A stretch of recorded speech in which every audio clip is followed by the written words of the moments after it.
Amen. Well, hey, Marika, it's good to see you. Well, it's been a minute and I've missed everyone. And I actually felt like I woke up in some sort of ulterior or alter universe. I don't know about you.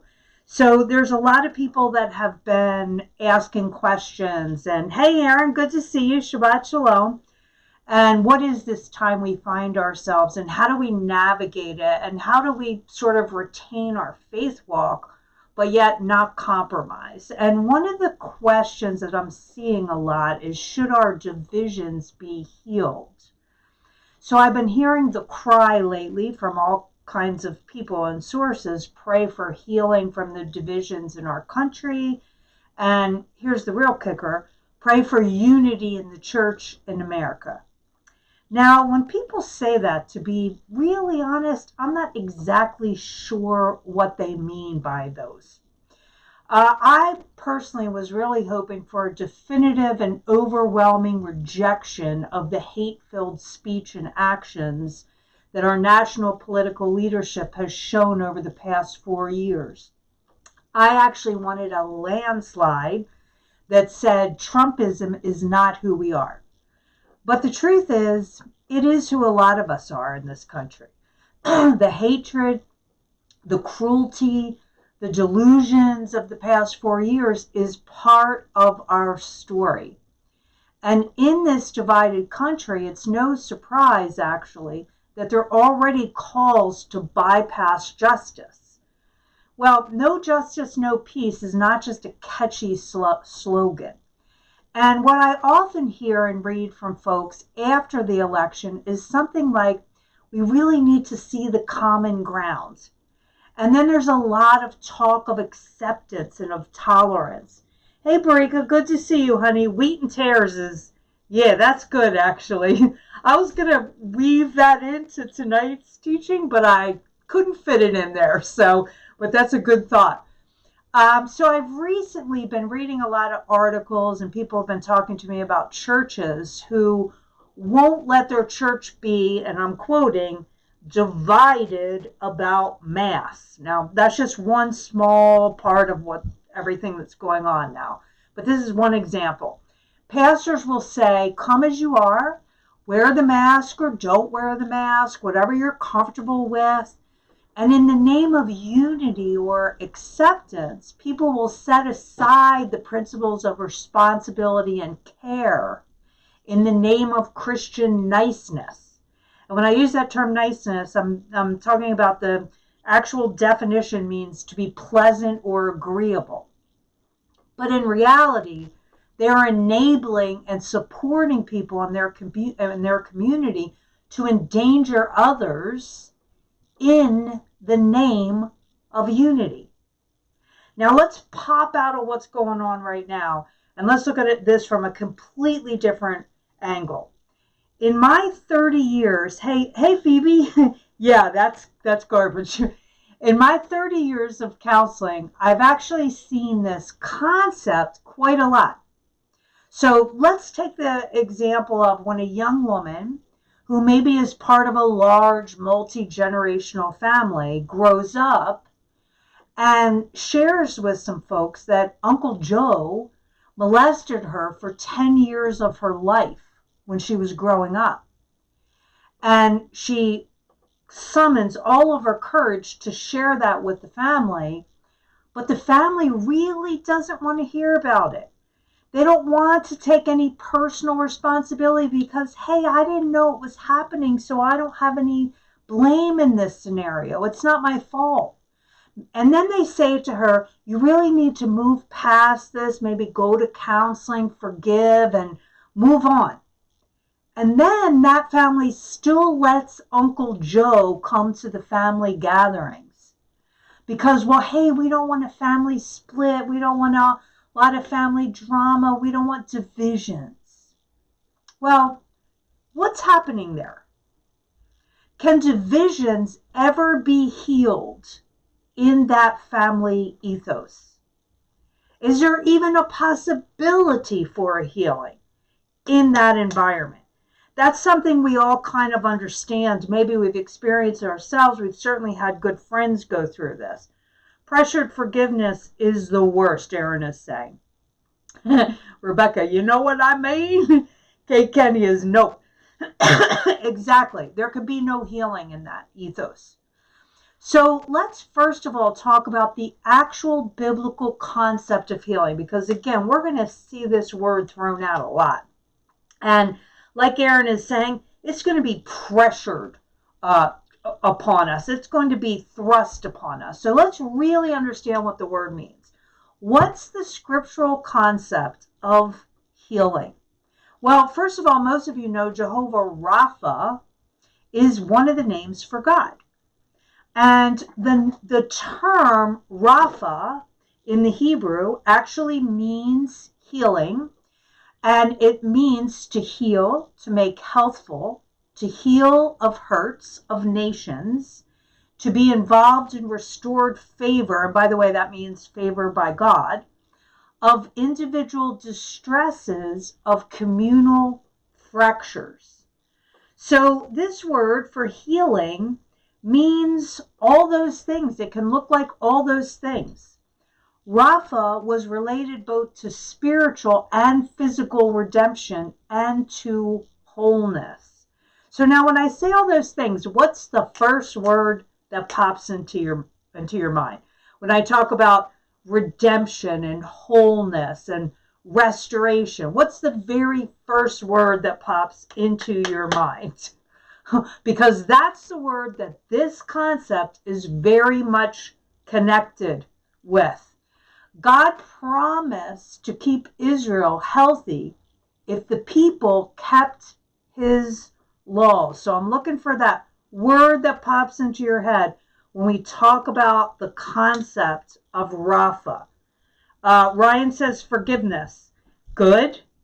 Yep, good. It's not the word I was looking for, but it's definitely connected, because you can't have these things without operating in forgiveness. So when we think of wholeness, when we think of restoration, hey, Stephanie, great to see you. Reconciliation is another word. So we think of whole, we think of wholeness, restoration, redemption, forgiveness. What are all those words connected with? Restoration, Aaron is saying, good. Faith is, hey, Faith, great to see you. Restoration. Good to have you with us. The word I was thinking of was shalom, right? Because shalom means all those things. Everything that you guys just threw out, accountability too. Good, Barika. Everything you guys just threw out, all those words along with Rapha, is shalom. Okay, so that's a concept that's very connected with Rapha. So we can't have healing without all those things that you said, which are encompassed in shalom and healing, both Rapha and shalom. So God promised to keep Israel healthy if the people kept his laws. Now, the prophetic voices in Hosea, in Isaiah, in Jeremiah, emphasize the healing aspects inherent in turning back to the Lord. So in other words, sickness of any kind, the land, relationships, the government, all of that was seen in ancient times when there was problems there, not as coming from the devil. That's a more recent thing. But when people were troubled in ancient Hebrew thought, it wasn't random and it wasn't from the devil, but instead it was from human beings that veered away from God's laws and principles to serve other gods, okay? Idols like greed or power. So in the ancient Near Eastern mind, sickness, illness, again, whether it was in the earth or in a body, was the consequence either as being directly caused by God or as a result of human actions. Now, I understand there's a lot of weird stuff that can get connected with that. Somebody has cancer and some Christian will say, well, it's because you have sin in your life. This is actually way more clear cut than that, the way the Hebrews relate to it. Let me give you an example of how they would give an example of it. Climate change.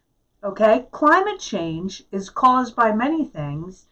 Among some of them, greed, denial, right? Just to name two. Climate change creates devastating storms, which damage people's properties, which cause famine, which cause drought, which cause diseases that kill people, right? Now, all by not living out of God's principles of stewardship of the earth. So this would be a great example of how Hebrews related to sickness, to illness, and healing.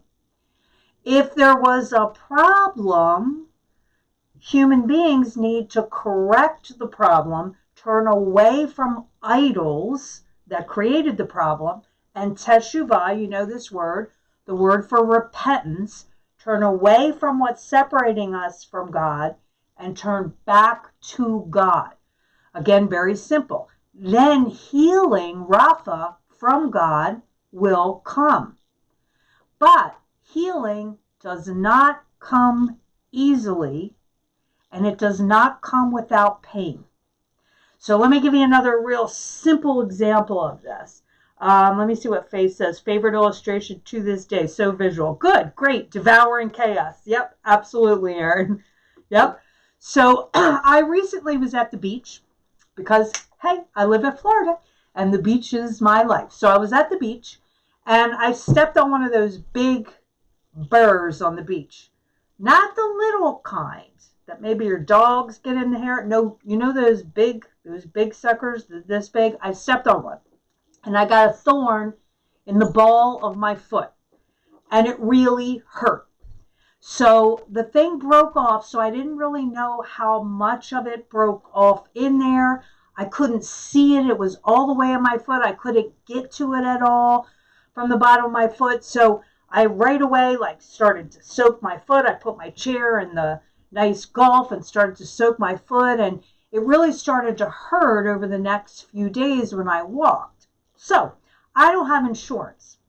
What do people that have no insurance do when they need to go to a doctor? We go online, right? And we Google what will happen if you can't get a splinter out of your foot.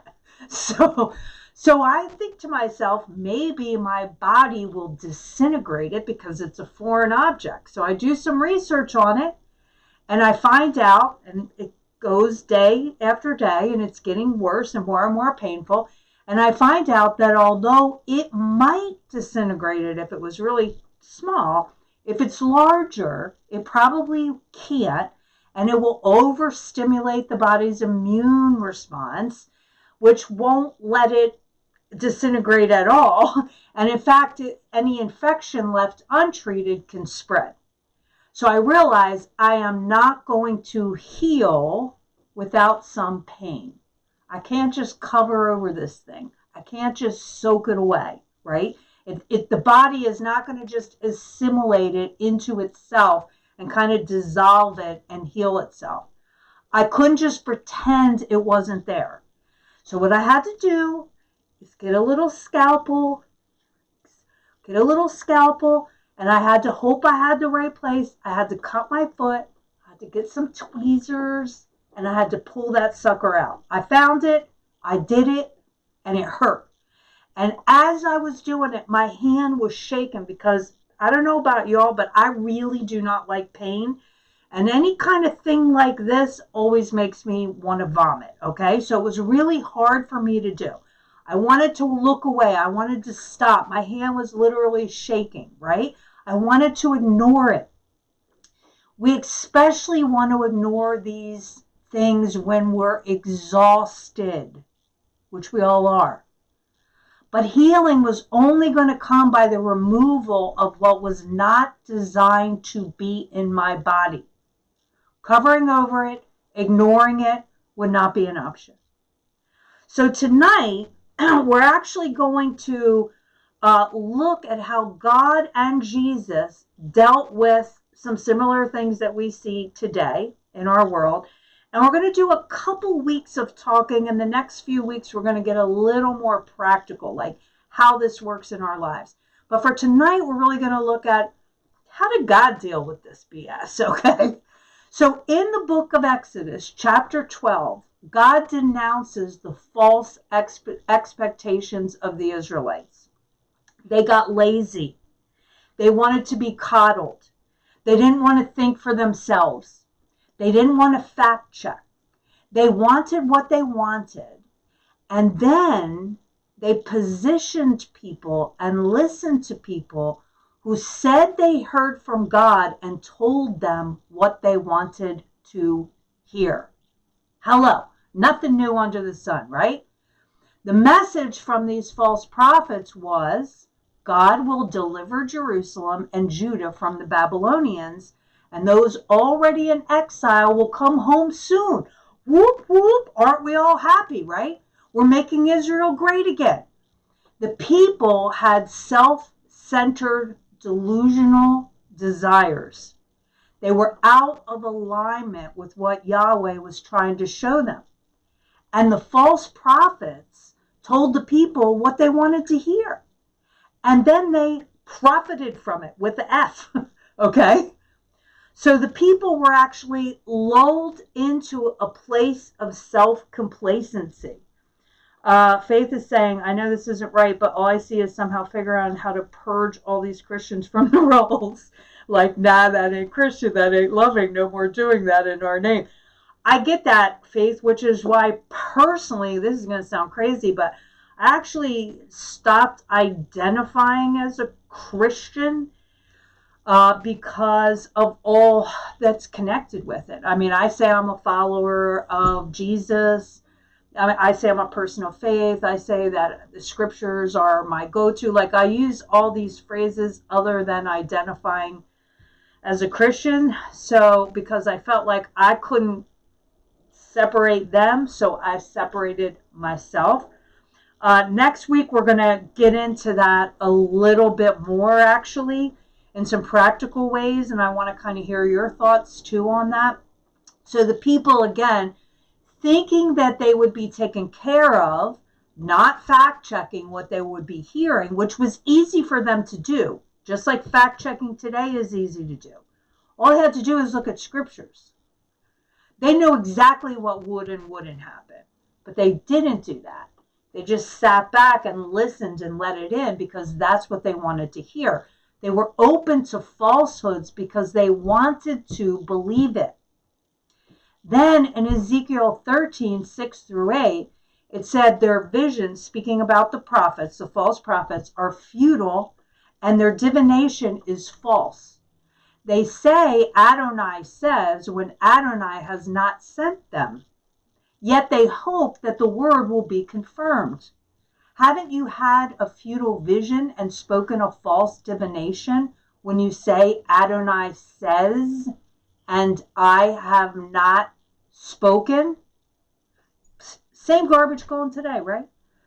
These were prophets that said, God said, blah, blah, blah, blah, God's for this, God's against this, God said this, and God himself says, you've attributed words to me that I didn't say. The text goes on, therefore, here is what Adonai Elohim does say. Because you have spoken futilities and seen falsehoods, therefore I am against you, says Adonai Elohim. I don't know about y'all, but that is some scary stuff. When God says, I am against you. Then the text goes on in verse 10, chapter 13, verse 10. And again, you can read this in Ezekiel 13. They deserve this because they have led my people astray by saying there is peace, shalom, when there is no peace. If someone builds a wall without mortar, they plaster it with whitewash to make it appear strong. Meaning, there's ridiculous talks or plans about walls and protection, when in fact you're not strong at all because everything that you're doing is wrong. And so therefore there is no protection because you are in the wrong and God is against you. This is what he says to his people. Okay? And who is really in hot water here? Not the people for wanting this false stuff, and also the people for saying, no, don't worry, I got this. Chill, peace, peace, but there is no peace, which is a really intense thing to think about. Ryan said, it has always been used as a tool of colonization. Absolutely, Faith. Yep. Ryan says, that's a hard thing for me too. Like, I'm going to let them hijack me and mine. Yep. Yep, yep, yep. I know. This is a tough area. I think I did what I did temporarily, but I think we need to do more talking about it because, again, this got co-opted and it's hard to take. So this false proclamation of shalom provokes Adonai to work against the prophets. The system was corrupt, built on lies, and it was created and propped up by the people who wanted that and people who profited from it. This is the same darn thing we're seeing right now, right? Same thing. In other words, these people that we are really angry at, they aren't really the problem. They're the symptom, right? This has been created by people who just want to hear what they want to hear. So again, how did Yeshua navigate a corrupt and oppressive political system? One in which not only the political leaders were dangerous, but the religious leaders who compromised and made alliances with those in power to further their agendas. Hello. Okay. This was the time of Jesus, just like this was the time of today. Okay. Sometimes that was for their own personal benefit. Sometimes it was a zealot extremist driven by fear. So I really want you to catch this here because this is important. Sometimes it was just con men and con women, right? Just doing what they have to do to get their money. They didn't believe it. They didn't care about it, about the people, about anything. They were just doing what they had to do to get what they wanted. And other times it was done by religious extremists. Again, this is the times of Jesus that we're talking about here. Religious extremists, zealots. We have them both in the White House's administration and the circle. And they are equally as dangerous, right? The religious zealots and the con men, equally as dangerous. So, Yeshua is in this time. Did he speak of common ground? Did he speak of healing divisions? He actually incited opposition with clear and deliberate political language. Now, we miss a lot of his sharp language in English, but he uses, among many words, he uses the term kingdom as a in the face to mean Yahweh's values that reject the Roman political objectives, because kingdom in his time, in the ancient vocabulary, means power. Who has the power to rule? For the Roman Empire, this power came through their military force, through fear, through power grabs, through payoffs. Really interestingly enough, history refers to this time in Roman history as Pax Romana, which is a time of world peace. But this was not true peace. Just like the prophets in old times said, peace, peace, this was not true peace. The absence of war was a result of all opposition being squashed. Hello. They're fired, they're ostracized, they're killed. All opposition was squashed. Yeshua openly challenges it all through words and actions. And he could do these things because he did not care about making nice with earthly powers. He was stirring up trouble by challenging the power structure. He was establishing the kingdom of Yahweh, and he only needed to show it and then seed it in the hearts of humanity. His kingdom grew right in the midst of the world's superpower, actually outliving it, living past it. God's stories are full of rebels that did not concern themselves with getting along. Their rebellion isn't birthed from privilege or the desire to make chaos. Their rebellion was always based on a hierarchy of power. Now, what does that mean? It means this: God's ways must be both the gauge and the compass. Meaning this: everything that we evaluate, we have to evaluate that by seeing through God's heart, how we've learned how to identify what is out of bounds and what is in bounds, so to speak. It's really very straightforward. We gauge through God's ways, and we also let our path be determined by his ways. We use his ways as a compass. So as a gauge and as a compass. Let me catch up on some things here. Rebecca, oh, there you go. Yep, there's the verse. Ezekiel 13, verses 6 through 8, and then verse 10. Yeah, and Kate, by the way, I put this whole teaching on the membership group, don't forget, too, so that you can get that as a PDF.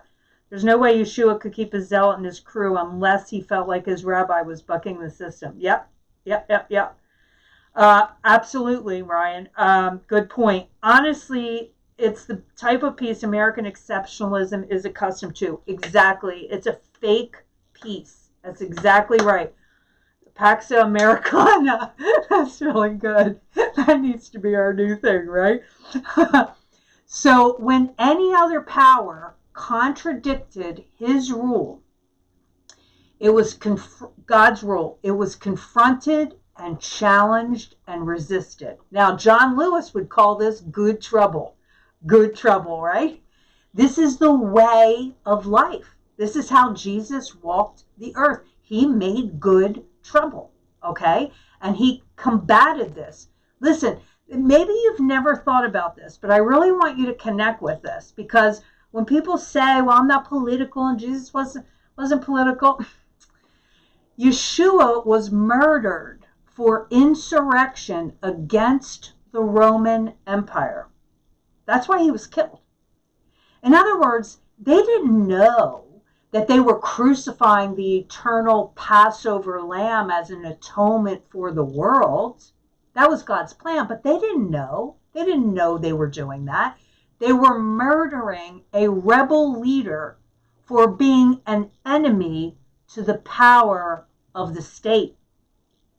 That's why he was murdered. That's why they killed him on a cross. Okay? So, hello. He died for being political. What would Jesus do? That's what Jesus would do. But that's not the average Christian's lifestyle in America. Unlike Jesus, instead of comforting the afflicted and afflicting the comforted, many Western Christians comfort the comforted and afflict the afflicted. Shalom is a word that really means wholeness, reconciliation in all aspects of life, physically, emotionally, mentally, and spiritually. And again, I know you've seen this, but just in case someone has not and they're new to our group, I want to show you this one more time, because this shalom is very connected with Rapha, with healing. And when we see it, again, this is not be nice. This is not shut up and try to get along, okay? Stephanie says, once you see the horror, you can't unsee. Absolutely. If you don't speak out, you are complicit. Absolutely. Rebecca says, there are politicians who have said we should keep the death penalty because Jesus was crucified, right? Ay, ay, ay. Yeah, and by the way, they're really up in that right now. So let's look at shalom. Again, these are ancient pictographs. Before there was Hebrew letters, there was pictographs, and the pictographs actually sort of told the picture of the meaning of the letter. So this is a sheen here that we see that here. Sheen is the picture of teeth, and it means to devour or to destroy. Lamed, this is how you spell shalom.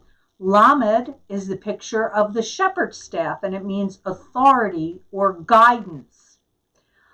The next letter is Vav, and it's the picture of a tent stake, and it means to connect or to hold together. So it's like what holds down the tent.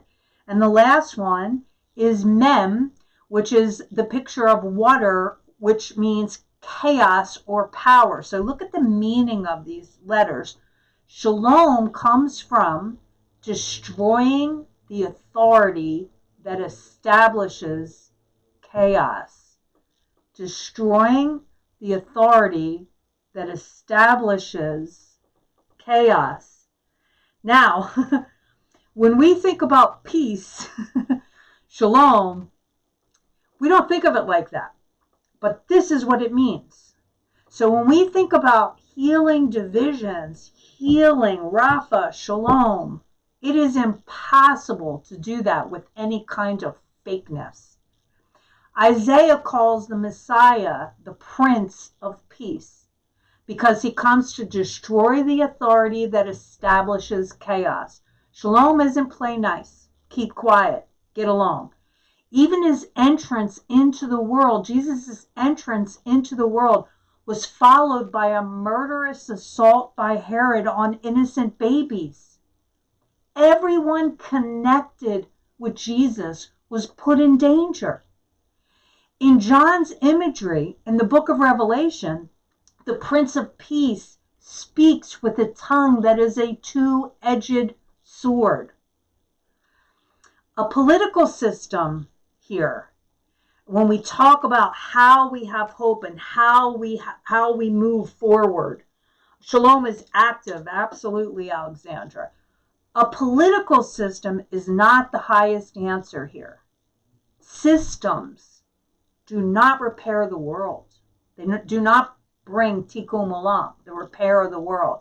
They do not bring Rapha, healing, or shalom, peace. Systems cannot remember and tell stories. They are procedural. As Rabbi Lord Jonathan Sachs says, they have a thin morality. Now, yes, there can be bad systems of government that oppress, and those need to be toppled. But the hope is not solely in a replacement with a better system. The primary hope is in Adonai working in and through humanity to fulfill the kingdom of God. And hey, this is the thing with all of that. We need to remember this. Silence is not peace. Nice is not healing. Tolerance is not unity. There will be no collective healing apart from justice. And these are the principles we see with God dealing with his people and with Jesus walking on this earth. In terms of politically contentious issues, being nice is an empty action. Now, we should always be human and remember others' humanity. And I know that this is tough because it's very hard to look at a racist and remember he's a human. But if we disconnect ourselves from humanity, then we become like what we're trying to resist and change. We can't do that. I'm going to talk about that next week. Any climate, however, that allows niceness towards those orchestrating chaos is one that silently allows injustice to carry on business as usual. Proverbs 31, 8 through 9. Proverbs 31, 8 through 9 says, "Open your mouth for the mute, for the rights of all the unfortunate. Open your mouth and judge righteously and defend the rights of the afflicted and needy." I'm going to close with a story, and it's really a question that we can ask ourselves. It's a challenging question. Systems cannot repair the world. They are procedural. Yes, absolutely. Rebecca, if you don't acknowledge the sickness, you will never heal. Yep, co-sign on that. So let's take a look at a text. It's John 5:6. This is a really familiar story. It says, Yeshua, seeing this man and knowing that he had been there a long time, said to him, "Do you want to be healed?" Now, This is a story that we're all kind of familiar with. We probably heard a lot of teachings about it, but here's a little bit of the backstory. Now, Yeshua is making his way through the crowd at the sheep gate in Jerusalem, which is one of the gates in, and he passes by a pool. And every day it is surrounded by those who are hoping for healing. They have serious illnesses. Now, the legend is that the first one to enter the water after an angel stirs it up will be healed. So there's the sick, and there's outcasts, and there's homeless people who can't work because they have afflictions. There's beggars, all of them waiting for a chance at new life to be healed of their afflictions. All these people are gathered around this pool, and suddenly Yeshua stops. He's walking by in front of a man who's been waiting for 39 years. And he asks perhaps the most ludicrous of questions. Do you want to be healed? Why else would this man be lying here every day for more than 30 years? But there are layers in Yeshua's questions, and the Greek makes it fairly clear that the question really is, it says, if I'm interpreting it better, are you willing to begin to be? Are you willing to begin to be? And again, tonight we're talking about this concept of healing and what is required with that. To begin to be is the Greek word genesthai, and we recognize it from its transliteration, which is actually Genesis. Are you willing to begin to be? Are you committed, Jesus is asking, to a new existence, a Genesis? And that's not all. The Greek word here that we translated heal is actually hygis, and it means healthy, sound, and whole. So Yeshua asks his man about his motives, his passion, his commitment to Rapha, to healing. Are you willing? Literally means, are you willing to begin to be healthy, sound, and whole? Are we willing to begin to be healthy, sound, and whole? And that's going to take some work on all of our parts. So I love you all. So good to get together again. Again, we're going to continue this over the weeks to come. And if you have anything in particular you want to talk through in these times, for those of you who are in the members group, post that on the members group, and we'll try to talk through all of them. Shabbat Shalom. God bless.